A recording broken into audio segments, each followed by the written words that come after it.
بسم اللہ الرحمن الرحیم۔ السلام علیکم ورحمۃ اللہ وبرکاتہ۔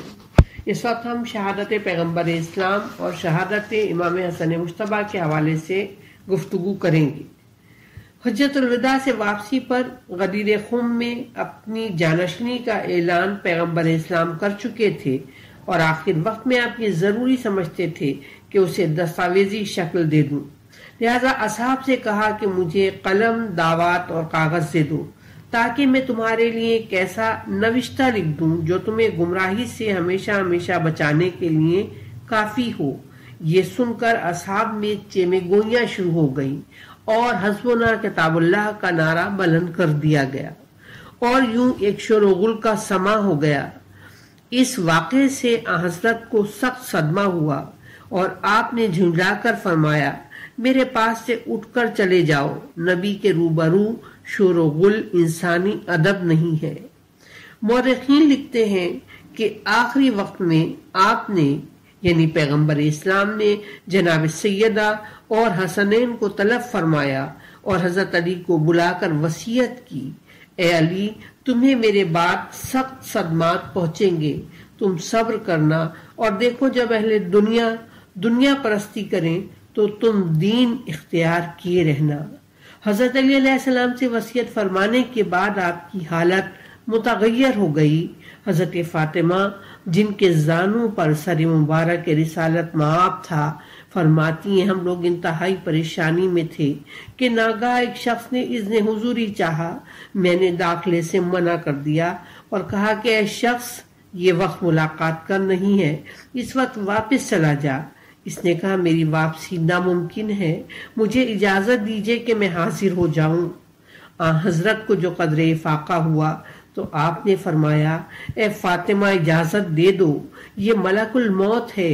فاطمہ نے اجازت دی اور وہ داخل خانہ ہوئے، پیغمبر کی خدمت میں پہنچ کر عرض کی، مولا یہ پہلا دروازہ ہے جس پر میں نے اجازت مانگی ہے اور اب آپ کے بعد کسی اور کے دروازے پر اجازت طلب نہ کروں گا۔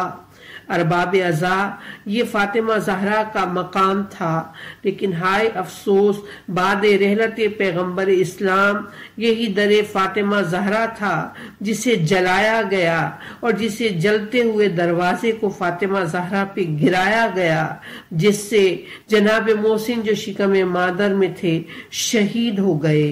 بعد شہادت پیغمبر اسلام حضرت علی نے غسل و کفن کا بندوبست کیا اور کچھ لوگوں نے ان کی مدد کی اور اس کے بعد انہی مختصر سے لوگوں نے پیغمبر اسلام کی نماز جنازہ پڑھی اور اسی حجرے میں آپ کے جسم اطہر کو دفن کر دیا گیا۔ اور یوں تو سارے ہی لوگ پیغمبر اسلام کی موت سے متاثر تھے، لیکن جو صدمہ فاطمہ زہرا کو پہنچا وہ اور کسی پر ظاہر نہیں تھا۔ شہزادی گریہ کرتی تھیں اور کہتی تھیں، بابا آپ کے بعد اتنے مصائب پڑے کہ اگر وہ روشن دنوں پہ پڑتے تو وہ تاریک راتوں میں تبدیل ہو جاتے۔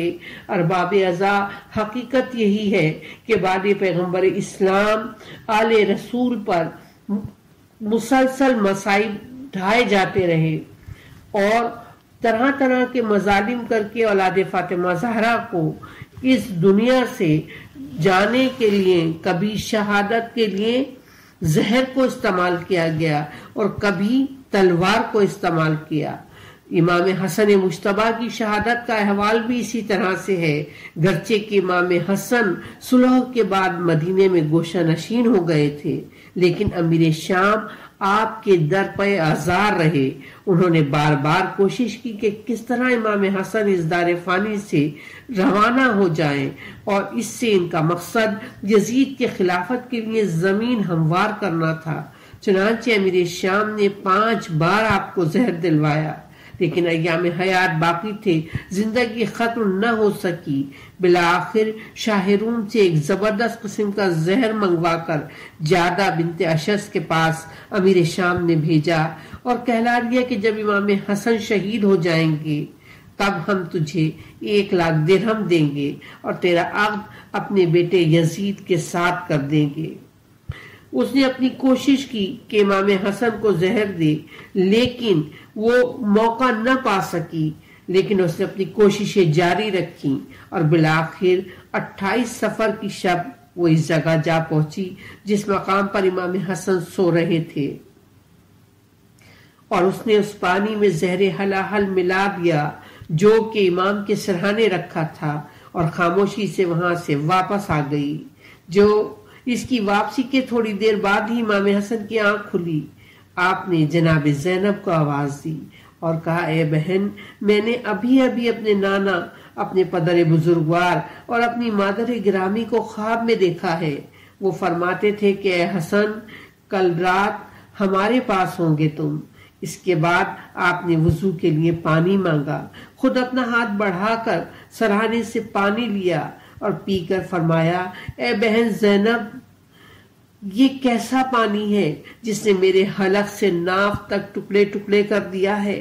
اس کے بعد امام حسین کو اطلاع دی گئی، وہ آئے، دونوں بھائی بغل گیر ہو کر محو گریہ ہو گئے۔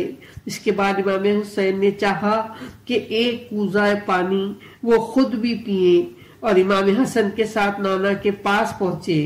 امام حسن نے پانی کے برتن کو زمین پر پٹک دیا، وہ چور چور ہو گیا۔ راوی بیان کرتا ہے کہ جس زمین پر پانی گرا تھا وہ ابلنے لگی تھی۔ الغرض تھوڑی دیر کے بعد امام حسن کو خون کی قے آنے لگی، آپ کے جگر کے 70 ٹکڑے تشت میں آ گئے، آپ زمین پر تڑپنے لگے۔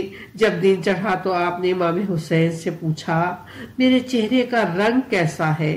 کہا، سبز ہے۔ آپ نے فرمایا، حدیث معراج کا یہی تقاضا ہے۔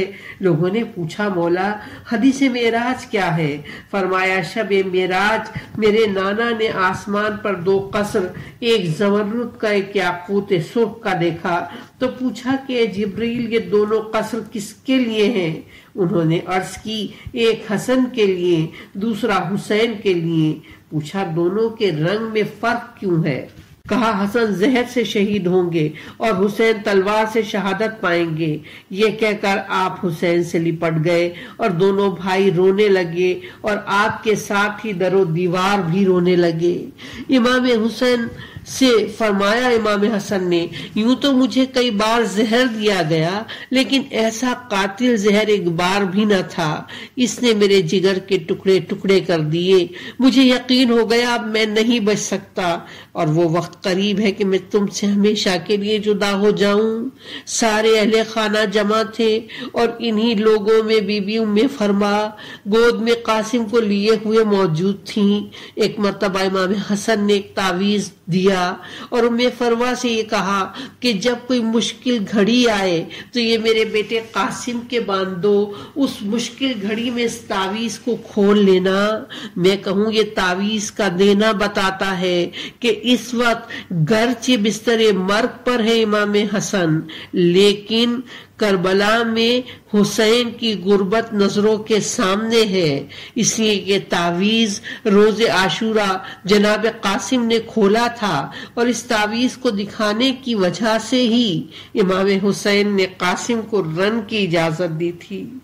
الغرض امام حسن اس دنیا سے رخصت ہو گئے، جنازہ تیار کیا گیا۔ جب امام حسین اپنے مظلوم بھائی کا جنازہ لے کر چلے تو بنو امیہ نے اہل جنازہ پر تیر برسانا شروع کیے۔ ان میں سے کئی تیر امام حسن علیہ السلام کے جنازے پر آ لگے۔ ارباب عزا، دنیا میں ایسا آج تک کہیں نہ ہوا ہوگا کہ کوئی جنازہ جو دفن کے لیے لے کر جایا گیا ہو وہ دوبارہ دفن کیے بغیر گھر میں آ جائے۔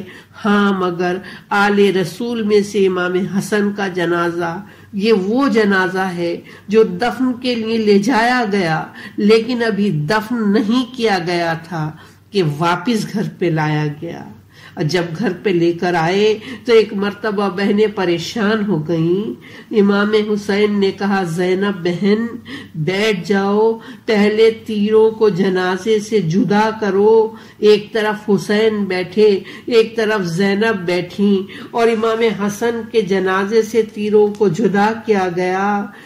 میں کہوں یہ وقت تھا کہ زینب نے بھائی حسن کے جنازے سے تیروں کو جدا کیا، مگر ہائے وہی زینب تھی جب کربلا میں حسین کا لاشا سامنے تھا جس پر تیروں کی بارش کی گئی تھی، لیکن بہن تیروں کو نہ ہٹا سکی اور ایک مرتبہ کہا بھیا زینب مجبور ہے اس لیے کہ ہاتھ رسی سے بندھے ہیں۔ بہرحال ارباب ازا، حضرت امام حسین علیہ السلام کے لیے یہ وقت شاق تھا۔ اول تو امام حسن جیسے بھائی کی موت، اس طرح کی موت خدا کسی بھائی کو نہ دکھائے، وہ بجائے خود ایک غم کا پہاڑ تھی، لیکن زمانے نے اسی پر اکتفا نہیں کیا، بے شمار مصائب ٹوٹے اور بالآخر جنت البقیع پہنچے لاشے کو لے کر اور اپنے پیارے بھائی کی میت کو اپنی دادی فاطمہ بنت اسد کی قبر کے پاس دفن کیا اور سرد آہ بھرتے ہوئے وہاں سے اٹھ کھڑے ہوئے۔ انا للہ و انا الیہ راجعون۔